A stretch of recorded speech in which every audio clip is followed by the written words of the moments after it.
Hi everyone, Owen here from St. Alphonsus Hospital in Boise. Going to talk about O2 delivery device and the transition between devices.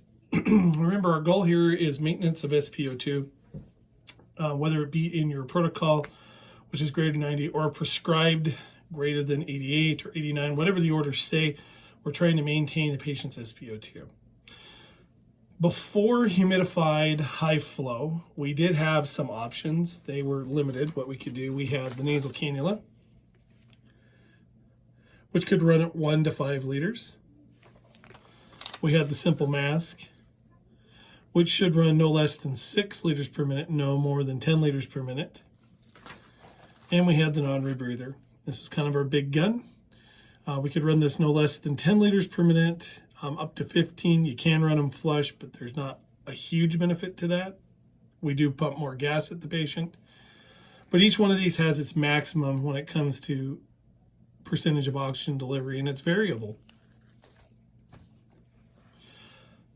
The thing about the first three that I showed you, they're dry gas. There's no humidity, which for prolonged periods of time, especially with something that's pumping a lot of gas at a patient, can cause airway drying and other complications for the patient. So this is a great short-term use, but before we had humidified high flow, this was it. This is what we had. We could go to a BiPAP device. Now that is warm and humidified gas. I can give a prescribed percentage of FiO2, and my flow is variable, so it would meet the patient's demands on those devices, on a BiPAP device. But things got better with the invention of high flow. So the progression now, at least at St. Alphonsus, is we still have our nasal cannula, which can run 1 to 5 liters.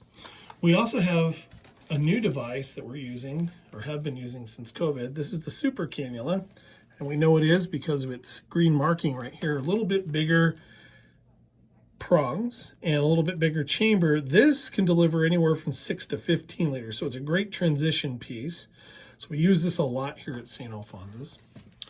Then we have the high flow device, which is great for long-term use because this is warm and humidified, so it's great for the airway.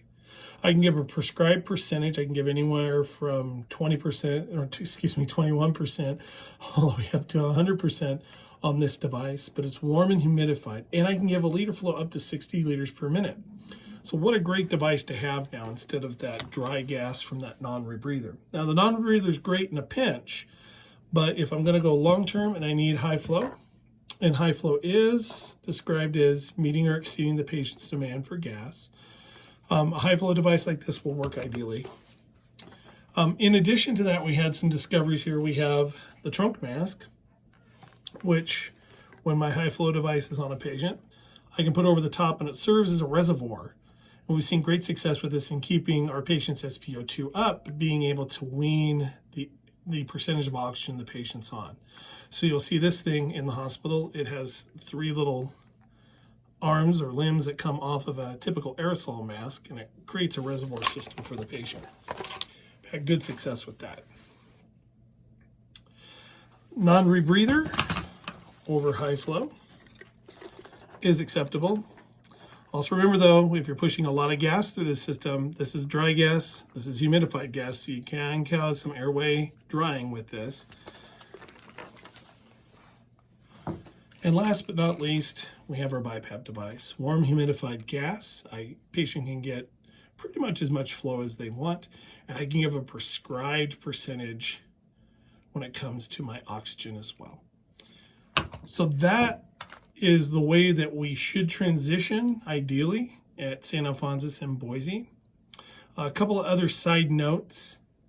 Again, how do we determine between a low flow system, like a simple mask, and a high flow system, like a high flow nasal cannula? It's just basically how much flow the device can give. So if it meets or exceeds the patient's demand for flow, it's a high flow device.